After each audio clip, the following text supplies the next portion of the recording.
नामे विदुसुरगणाः प्रभवं न महर्षय अहम आदिर्हि देवानां महर्षीणां च सर्वशः। न तो देवताओं के समूह और न ही महान ऋषि मेरे उद्गम को जानते हैं, क्योंकि मैं हर प्रकार से देवताओं और ऋषियों का स्रोत हूँ। यो मामजम अनादिम च वेत्ति लोक महेश्वरम असमूढ़ समर्थ्येषु सर्व पापय प्रमुच्यते। जो मुझे अजन्मा, अनादि और समस्त लोकों के परमेश्वर के रूप में जानता है, वह मोह से रहित मनुष्यों में श्रेष्ठ होता है और सभी पापों से मुक्त हो जाता है।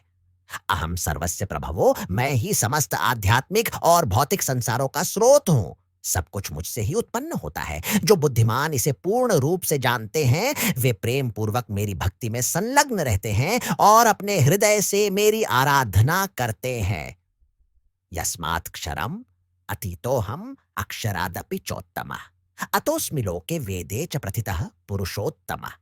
क्योंकि मैं नश्वर से परे हूं और अक्षर से भी श्रेष्ठ हूं, इसलिए इस संसार में और वेदों में मैं पुरुषोत्तम के रूप में विख्यात हूं।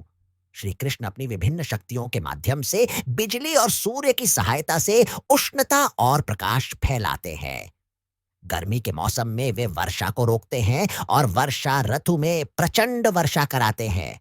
जो शक्ति हमारी आयु को बढ़ाकर हमें जीवन प्रदान करती है, वह श्री कृष्ण ही हैं और मृत्यु के रूप में वे हमें अंत में मिलते हैं। श्री कृष्ण की इन विभिन्न ऊर्जाओं का विश्लेषण करने पर यह स्पष्ट होता है कि उनके लिए भौतिक और आध्यात्मिक तत्वों में कोई भेद नहीं है। दूसरे शब्दों में वे स्वयं ही पदार्थ और चेतना दोनों हैं। जब कोई कृष्ण चेतना की उन्नत अवस्था में पहुंच जाता है, तो वह इस प्रकार के भेदभाव नहीं करता और उसे केवल कृष्ण ही हर चीज में दिखाई देते हैं। क्योंकि श्री कृष्ण ही पदार्थ और चेतना दोनों हैं, यह विराट ब्रह्मांडीय रूप जो समस्त भौतिक अभिव्यक्तियों को समेटे हुए है, वह भी कृष्ण ही है।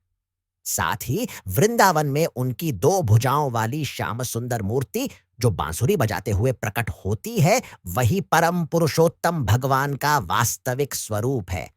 भगवान श्री कृष्ण समस्त सृष्टियों के स्रोत हैं और उन्हें हर चीज की प्रमुख कारणता के रूप में जाना जाता है।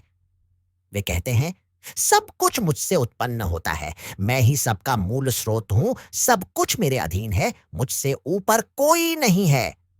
कृष्ण के अलावा कोई सर्वोच्च नियंत्रक नहीं है।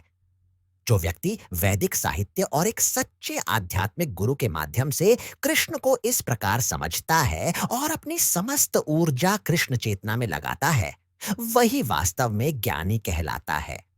उसके मुकाबले वे लोग जो कृष्ण को ठीक से नहीं जानते, केवल मूर्ख ही हैं। केवल एक मूर्ख ही कृष्ण को एक साधारण मनुष्य मानेगा। कृष्ण चेतना से युक्त व्यक्ति को मूर्खों द्वारा विचलित नहीं होना चाहिए। उसे भगवत गीता पर अनधिकृत टिप्पणियों और व्याख्याओं से बचना चाहिए और दृढ़ निश्चय और समर्पण के साथ कृष्ण चेतना के मार्ग पर आगे बढ़ना चाहिए।